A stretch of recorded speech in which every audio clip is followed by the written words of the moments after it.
Yeah, it's awesome to come to a place like this. It's really into sailing, and you go to any of the shops around town, and they've all got photos of yachts on the wall. Obviously, the America's Cup was raced out of here for incredibly long period of time. So I think it's one of the few spots in the world where sailing's really in its DNA, and it's pretty cool to bring an event like the Volvo Ocean Race here and see how many people come down and check it out. Yeah, well, I think it's an incredibly important league for everyone. It's the last double points league. I think everyone could see how much the leaderboard jumped up and down on the last double points league through the Southern Ocean. So these leagues are all obviously incredibly critical, but this one doubly so because it's worth twice as much. So it'll be for us, we're really trying to put together a good league. Keep building on the couple of good results we've managed to put together in a row now. It feels like we're finally getting the boat going. It's probably as quick as it should go, and finally putting it in some good spots. So we're really happy with where our team's at.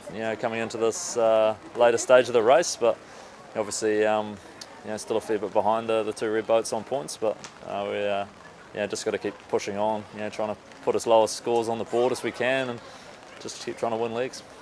Yeah. I'm sure people will take risks, just like they have in every other league. And with how close these boats are, you don't need to take much of a separation to either get a big loss or big gain. So I think everyone will be trying to keep a pretty good eye on one another and just push the boats as hard as they can.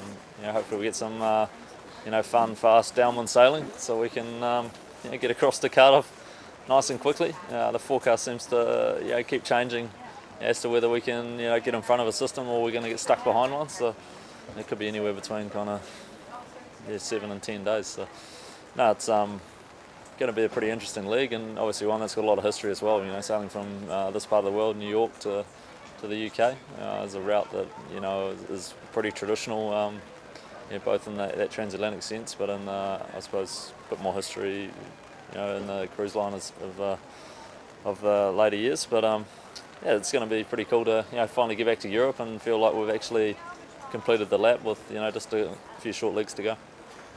Yeah, well, I think a little bit of time off's on the cards. It's always try and get that on the cards, but it never seems to quite eventuate. But it's looking forward to a little bit of time off. But obviously some America's Cup stuff going on in the background, and plenty of other opportunities there as well. So we're just wait until the end of this before we decide too much as to what to do next. But plenty of things on the table. I think we'll just have to wait and see. Both of us, being Blair, definitely really love sailing the Olympic classes, and if we do it, I'm sure we'll sail together. But it's something that it's not a small undertaking, so you want to make sure you do it for the right reasons, and we'll just probably decide after the Volvo.